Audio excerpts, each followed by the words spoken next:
नमस्कार साथियों, मैं आपका साथी धनराज शर्मा। आज हमारे साथ में धोरिमना के राजनीतिक के चाणक्य 35 साल से राजनीतिक के चाणक्य कहे या धोरिमना के समाज सेवी दयाराम जी मकवाना साहब जुड़े हैं, जो उनको हम पूछेंगे कि 1995 से लेकर आज तक आपका राजनीतिक अनुभव कैसा रहा है। पहले तो मेरे क्षेत्रवासियों को और गांव के बुजुर्ग माताओं बहनों भाइयों सतीश गांव से मेरा राम राम है। छोटी मोटी कोई गलती होगी तो क्षमा रखना। राजनीति का तो ये है कि भी 1995 में जब एक नई प्रक्रिया पैदा हुई थी कि एक डेलीगेट की, उसके बाद में मैं भी खड़ा हुआ था। मुझे भी धीरे धीरे जीत तो उस समय नहीं सका, मामूली वोटों से हार गए थे। पर हालांकि राजनीति का ये एक राजनीति में रहना, गरीबों का काम करना और राजनीति की स्थितियां देखनी, वो धीरे धीरे अब मेरे 30 साल में अब समझ में आई है राजनीति में क्या होता है और कैसे होता है। पहले तो वो मारवाड़ी में कहे कि नवी वेदनी घर आवे, मेरे घर अंबाड़ी में टाइम लगे। अब मुझे थोड़ा सा रुपये में 5-10 रुपया मुझे अनुभव आया है। क्यों? हमारे गुरु जी माननीय पूर्व मंत्री हेमाराम जी चौधरी साहब की नेतृत्व में सलाह में कुछ भी मुझे अनुभव मिला है। दयाराम जी, साथ ही साथ ये कहूँगा कि आप जिला परिषद सदस्य में जो 5 साल का कार्यकाल रहा है वो कैसा रहा है? 5 साल में हमारे पास में 2.5 साल सरकार रही कांग्रेस की। उसमें जो जहाँ भी कोई रोडों का काम था, पानी का बजट था, हमने कई बार वहाँ से प्रस्ताव पास करा दिया। ये धोरिमना से लूपू जाने वाली रोड का प्रस्ताव पास करा दिया है। आज दिन तक उसका बजट भी आ गया है। अगर सरकार बाद में चली गई, हुआ नहीं हुआ वो तो राज का काम है।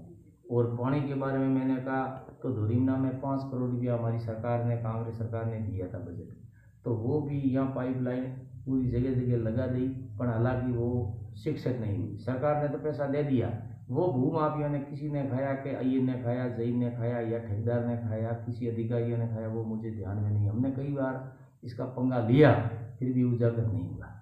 अब रही बात अब पानी के बारे में, मैं ये आज की सरकार में माननीय मंत्री के साहब से निवेदन है कि आप विधानसभा चल रही, उसमें हमारे धुंधलपुरी मंदिर के दौरे माते एक बड़ा हौद बना दे, पानी उसमें जाए।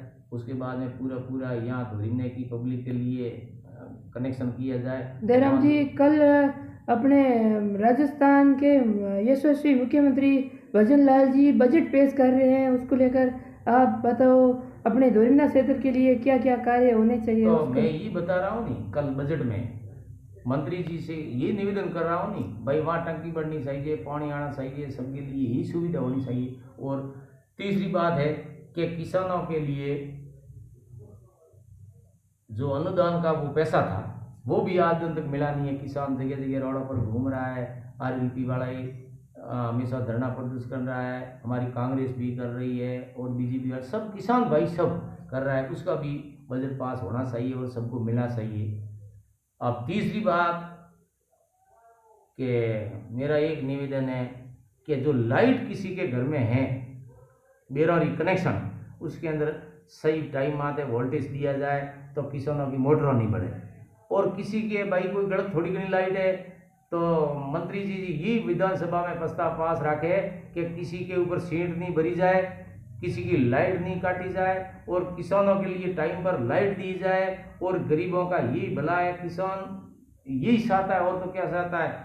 अब उसमें पांचवी बात मैं नहीं बताता हूँ कि प्रधानमंत्री आवास सरकार कांग्रेस भी देती है और बीजेपी दे रही, ये कई सालों से दे रहा है। पर प्रधानमंत्री की योजना के लिए जो जिसके गवर्नमेंट सेक्शन तो कर देता है, उसमें सरकार से मेरी ये निवेदन रहता है कि भाई जहाँ ये पत्थर के ऊपर और बजरी के ऊपर टैक्स कम किया जाए। अगर वो इतना महंगा है, एक बजरी की गाड़ी 30,000 में आती है, गाड़ी 25,000 में, 25, 29, 55,000 में तो दो ही गाड़ी आती, वो 15 लाख में कैसे पूरा होगा। वो उसके ऊपर थोड़ा ध्यान देना चाहिए। और तीसरी बात है कि जहाँ भी हमारे धोरिमना में हॉस्पिटल बना हुआ है, पैसा तो कांग्रेस सरकार में लगभग 43 करोड़ रुपया आया हुआ पड़ा है, वहाँ भी सेक्शन हुआ पड़ा है, आज तक वो बढ़ नहीं रहा है। तो डॉक्टरों की कमी है, वहाँ बेड नहीं है, वहाँ डॉक्टर भी नहीं है, कोई छोटी मोटी दवा भी बाहर से लानी पड़ती है।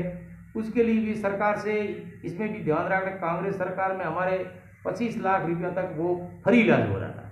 अब ये भी सरकार को माननीय मंत्री जी निवेदन है, ये भी बीजेपी सरकार में होना जरूरी है, होना चाहिए। ये गरीबों का काम है, बड़े पूंजीपति वाले तो कुछ भी कर सकते हैं। अब इसके लिए मैं ये मंत्री से निवेदन, इतना भी हमारे काम हो जाएगा तो हमारे खूब बेवावा।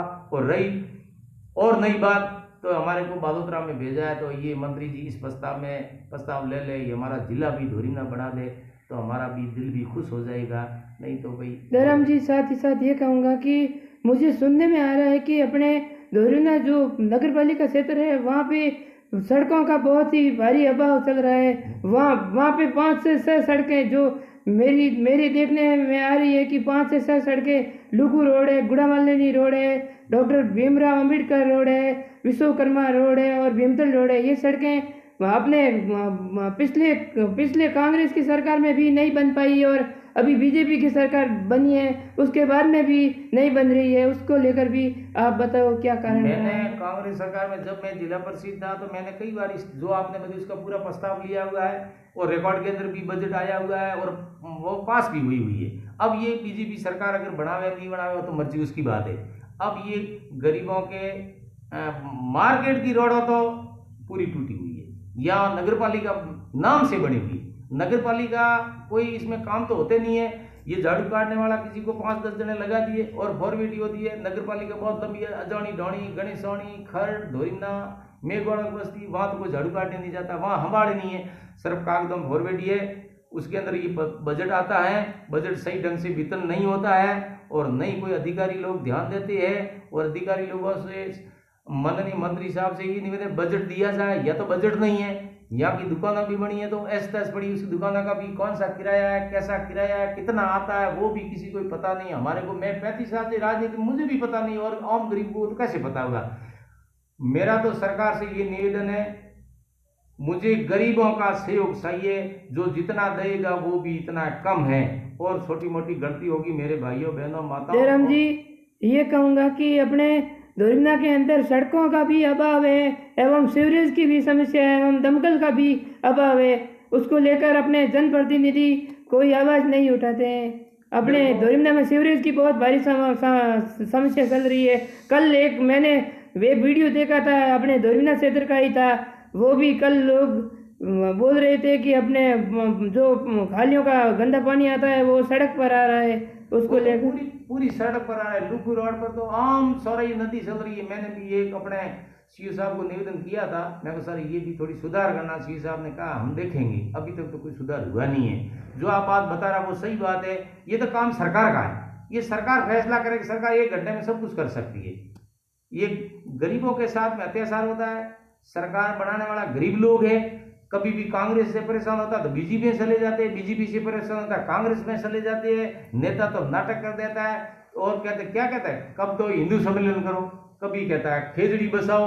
अरे उससे क्या होना है, गरीबों का काम करो। नहीं, खेजड़ी जिसके घर में है तो ये पर्यावरण है, इसको तो अपने आप को रखेगा, कौन काटेगा। ये बड़ी बड़ी कंपनियां वालों ने जो ठेका लेके रखा वो काट रहा है, उसके ऊपर दबाव रखो नहीं। अपने जो मेरे क्षेत्र में कितनी खेजड़ियों कट रही है, इधर उधर कोई कॉलोनियों किसी ने काटी है तो पूरी खेजड़ियों कॉलोनियों काट के मतलब पूरी काटी गई है।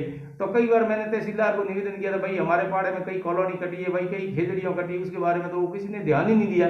ये तो सब वोटों का राजनीति है और बड़ा काम सरकार से मैं यही चाहता हूँ, आप कोई बढ़िया काम दो और गरीबों का भला होगा। ठीक है, धन्यवाद है साहब। साथियों, मैं आपका साथी धनराज शर्मा। आज हमारे साथ में जुड़े थे दयाराम जी मकवाना, जो धोरीना की राजनीति के 35 साल से राजनीति के सैनिक थे एवं अपने धोरीना नगर पालिका के समझो भावी चेयरमैन हैं। उनका भी हम तहे दिल से आभार प्रकट करते हैं। अपने साथियों, इनका फुल सपोर्ट एवं सहयोग कीजिए, अपने धोरीना क्षेत्र का विकास होगा। बहुत बहुत धन्यवाद।